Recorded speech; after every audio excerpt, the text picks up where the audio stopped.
Tsunamis are very rare, and roughly 6 major tsunamis occur each century.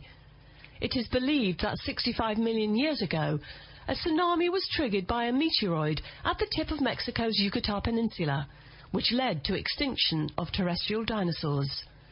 Many major tsunamis took place after that. But talking of 21st century, a major tsunami in the Pacific Ocean was triggered by an earthquake in southern Peru on June 23, 2001. A more devastating tsunami in the Indian Ocean hit 11 countries including Indonesia, Thailand, Sri Lanka and southeastern India on December 26, 2004. It was triggered by an earthquake of magnitude 9.0, the second largest earthquake ever recorded on a seismograph, and it killed about 150,000 people. The epicenter of this earthquake was along the west coast of Sumatra, Indonesia. Although National Oceanic and Atmospheric Administration scientists at the Pacific Tsunami Warning Center in Hawaii eventually issued warnings of a possible tsunami from the earthquake of Sumatra, the waves outran notification systems at jet speeds of 500 miles per hour, catching hundreds of thousands of people unaware. The combined impact of the earthquake and the tsunami resulted in the deadliest natural disaster in recorded history.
Nature Cure aims not only at preventing a disease, but also at helping an individual in maintaining good health for the rest of his life. You see, it's actually a philosophy of looking at life, health and disease through the lens of nature. It is also aimed at finding the relationship between these, and it tries to cure the root of the disease rather than just giving it a quick fix cure like other medicinal practices. Its most characteristic feature is that naturopathy offers such simple and natural means to cure a problem that any disease may possibly be tackled without using drugs and other scientific methods. Wow, that sounds pretty interesting. But how would you define the theory on which it works? What is the real principle behind it? Well, the basic principle on which naturopathy works is that nature itself does the reconstruction, rebuilding and repairing of the body. Not only that, it also cleanses the system of the various disorders developed due to our modern and fast lifestyle.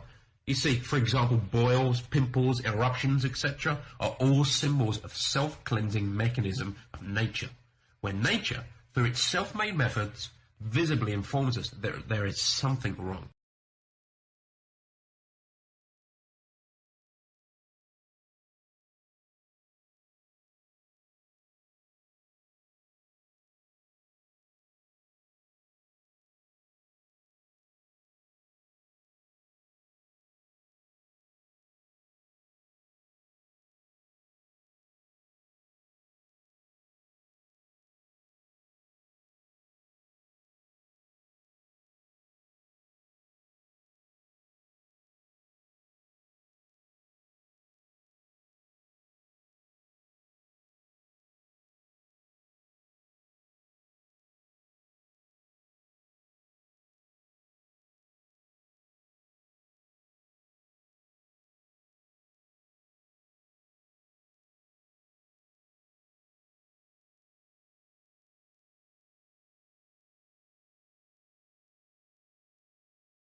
What does water purification mean?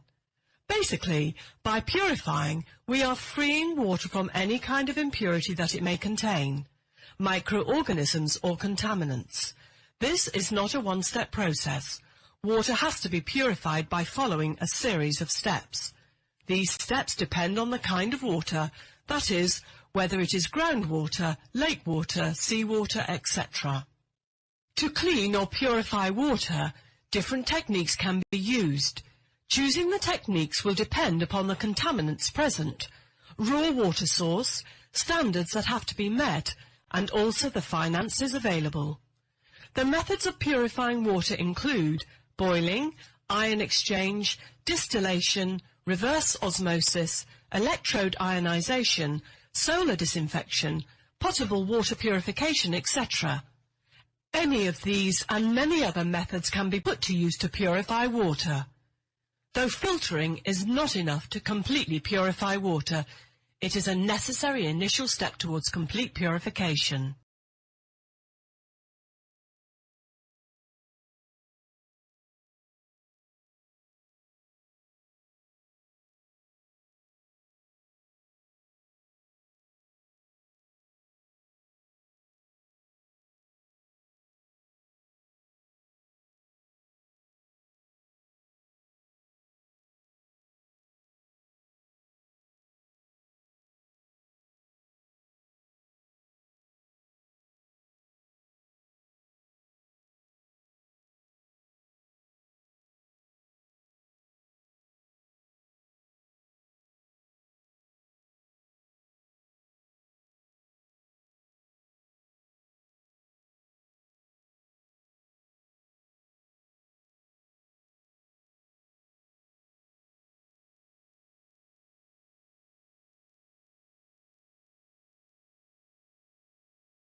Did any of you notice those strange greenish-colored lights in the sky last night?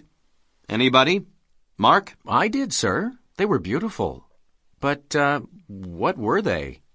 We call them the northern lights, but they're also called auroras. There are two types of auroras, those in the northern hemisphere and those in the southern hemisphere. In the north, we call them the aurora borealis. In the south, they're the aurora australis. Auroras appear as colorful streams of light in the sky in high northern and southern latitudes. They frequently occur during the months before or after the equinox. The equinox happens in March and September. That's when the planet is tilted so that it's neither pointed away from nor toward the sun. So, why do auroras occur? They're the result of a reaction in the upper atmosphere. Solar winds hit the Earth's magnetic field. This may excite the oxygen and nitrogen atoms in the atmosphere. After some time, the atoms become relaxed. As they relax, the electrons in these atoms give off energy. This energy appears in the form of light. The color of the light depends on whether it comes from oxygen or nitrogen. In addition, the height in the atmosphere helps determine the colors that the light forms. Also, just so you know, oxygen usually emits a green or brownish red light. Nitrogen typically gives off a red or blue light. Most auroras are green in color.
It seems to me that architecture is pretty much something that causes us both pleasure and trouble.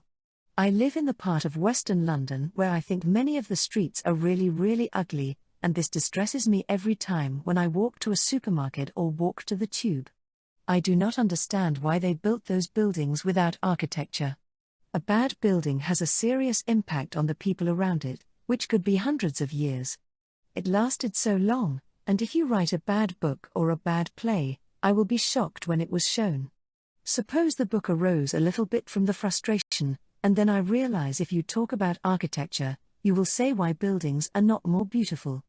Then you will say I can use such work as beauty, which is a really arrogant word. And no one knows what beautiful is. It's all in the eye of the beholder. I couldn't help but think about that actually. Well, you know that we all attempt to agree that Rome is nicer than Milk Kings, and San Francisco has the edge of Frankfurt, so we can make that sort of generalization. Surely there is something we can say about why a building works or why it doesn't. So the books really attempt to suggest why architecture works when it does and what might go wrong when it doesn't.